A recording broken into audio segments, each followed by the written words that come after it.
नमस्कार, मैं रविश कुमार। मांस खाना ना तो धार्मिक रूप से अपराध है, ना सांस्कृतिक रूप से। फिर भी कुछ मांसाहारियों की एक खूबी होती है, वे तीज त्योहार के टाइम 1 दिन से लेकर 9 दिनों के लिए शाकाहारी हो जाते हैं। हमारे बिहार में छठ पूजा समाप्त नहीं हुई कि लोग घाट से ही मछली खरीदने दौड़ पड़ते हैं। बंगाल में दुर्गा पूजा के वक्त अंजलि के बाद ही मुड़ी घंटों और कौशा मांसो खाने लगते हैं, तो उत्तर भारत में नवरात्र के समय व्रत करने वाले 9 दिनों तक बिल्कुल ही मांस को हाथ नहीं लगाते। ऐसे कई मंदिर हैं जहां भैंसों की बलि दी जाती है। बीफ का मतलब सिर्फ गाय का मांस नहीं होता है, भैंस, बैल और बछड़े का भी होता है। बीफ खाने के विवाद को हमें मांसाहार बनाम शाकाहार वालों से अलग देखना चाहिए। वो लोग काफी उदार होते हैं। वैसे केंद्रीय मंत्री मुख्तार अब्बास नकवी ने आज तक के मंथन कार्यक्रम में राजदीप सरदेसाई से कह दिया कि जो ये आस्था और विश्वास का मुद्दा है, गाय को भारत में पवित्र माना जाता है, तो हम इसे मारने की अनुमति नहीं दे सकते। जो इसके बिना नहीं रह सकते उन्हें पाकिस्तान या अरब देशों में चले जाना चाहिए। नकवी साहब से पहले गिरिराज सिंह ने भी मोदी विरोधियों को पाकिस्तान भेजने की बात कही थी। बेचारा पाकिस्तान भी नकवी और गिरिराज जी के कहने पर कितने लोगों को एडजस्ट करेगा, अपने खुद ही परेशान है। कहीं कश्मीर से बड़ा मसला बीफ ना हो जाए। बुधवार सुबह इंडियन एक्सप्रेस में जब केंद्रीय गृह राज्य मंत्री किरण रिजिजू साहब का बयान पढ़ा तो लगा कि मोदी साहब की सरकार में कोई तो है जो बीफ खाता है और खाने को लेकर शर्मिंदा नहीं है। मिजोरम की राजधानी आइजॉल में उन्होंने कहा कि मैं अरुणाचल प्रदेश से हूं, बीफ खाता हूं, क्या कोई मुझे रोक लेगा? इसलिए किसी की आदत को लेकर इतना टची यानी छुई मुई नहीं होना चाहिए। अगर कोई मिजो ईसाई कहे कि यह यीशु की भूमि है तो पंजाब या हरियाणा में किसी को क्या प्रॉब्लम होना चाहिए? महाराष्ट्र, गुजरात, मध्य प्रदेश में हिंदू बहुसंख्यक हैं और वे हिंदू आस्था के हिसाब से कानून बनाना चाहते हैं तो ठीक है, लेकिन जहां हम बहुसंख्यक हैं तो हमें अपने हिसाब से करने दो।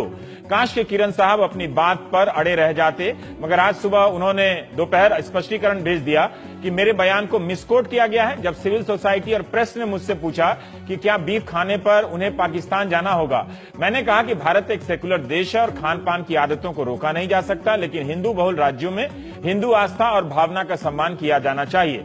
भारत में एक नया फैशन चल गया है, जो भी हिंदू के खिलाफ बोलता है वो सेकुलर हो जाता है। प्रधानमंत्री का विजन 1 अरब 20 करोड़ लोगों के लिए है, हमें सांप्रदायिक आधार पर बांटना नहीं चाहिए।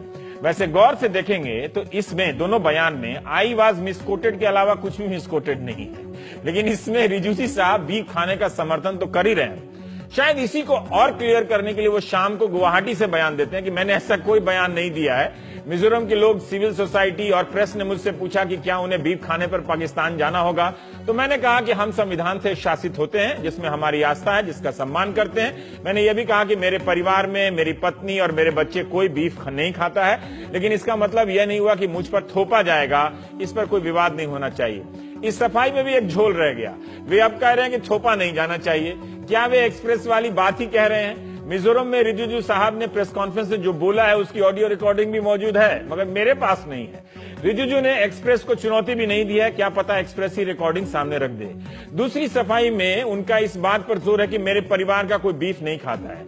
उनसे यह पूछा जा सकता था कि क्या वे महाराष्ट्र, हरियाणा की तरह पूर्वोत्तर के राज्यों में भी गौ मांस पर प्रतिबंध की वकालत करते हैं। पूर्वोत्तर के 7 राज्य, बंगाल और केरल में बीफ खाने या बेचने या गाय के काटने पर कोई प्रतिबंध नहीं है। बिहार, यूपी, गुजरात, तमिलनाडु, कर्नाटक, दिल्ली सहित जम्मू कश्मीर में भी गौ हत्या पर प्रतिबंध और बहुत जमाने से है। मुंबई में 1956 से गाय का मांस नहीं बिक रहा है औपचारिक रूप से। विनोबा भावे के कहने पर कुरैशी समाज ने बेचना बंद कर दिया था। महाराष्ट्र में भी 1976 से प्रतिबंध था इस कानून को, लेकिन यहां पर 1995 के संशोधन को इस साल मंजूरी मिली है।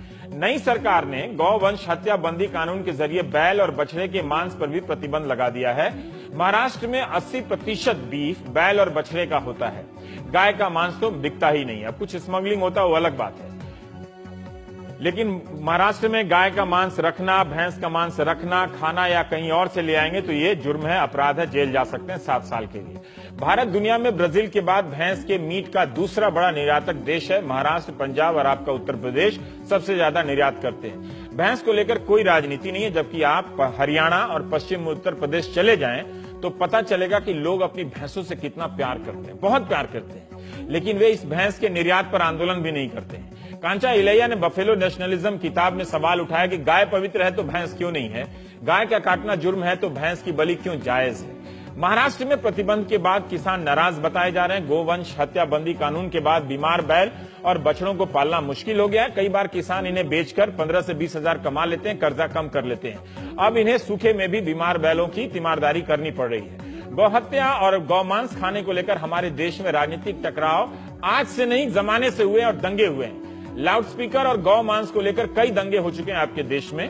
दलित कार्यकर्ता और ईसाई कहते हैं कि वे बीफ खाते रहे, यह उनका भोजन है। हिंदू समाज की उच्च जातियों में भी कई लोग बीफ खाते हैं। आपको बाबर से लेकर अकबर तक का फरमान मिलेगा कि हिंदुओं की भावना का ध्यान रखते हुए गौ मांस नहीं खाना चाहिए। गांधी का भी बयान मिलेगा, डॉक्टर अंबेडकर का भी, उन्होंने विस्तार से लिखा है और ये भी चुनौती दी है कि ऐसा नहीं है कि ब्राह्मणों और हिंदुओं ने कभी गौ मांस खाया ही नहीं। इसी पर इतिहासकार डीएन झा की किताब द होली काउ भी है। काफिला.org पर सुभाष गताड़े ने लिखा है कि सावरकर ने जिक्र किया है कहीं कि गाय ना तो मां है ना भगवान है, मगर एक उपयोगी जानवर जरूर है।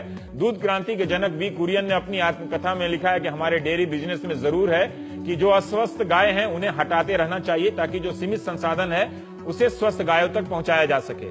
मायावती ने महाराष्ट्र में गौवंश हत्या कानून का समर्थन किया है। पंजाब सरकार ने इसी 20 मई को एक फैसला किया है कि राज्य के 472 गौशालाओं को मुफ्त बिजली दी जाएगी। देश की 6 बड़ी मांस निर्यातक कंपनियों में 4 के मालिक हिंदू हैं। बीमार गायों और चौराहों पर पॉलिथीन खाने के लिए मजबूर गायों के लिए तो कुछ भी नहीं है। बूढ़ी और बीमार गायों का रखरखाव कौन करेगा? भारतीय राजनीति के इस सवाल पर ऐसा कुछ नहीं बचा है जो कहा नहीं गया है। रोजगार से लेकर आहार तक इस पर चर्चा हो गई है।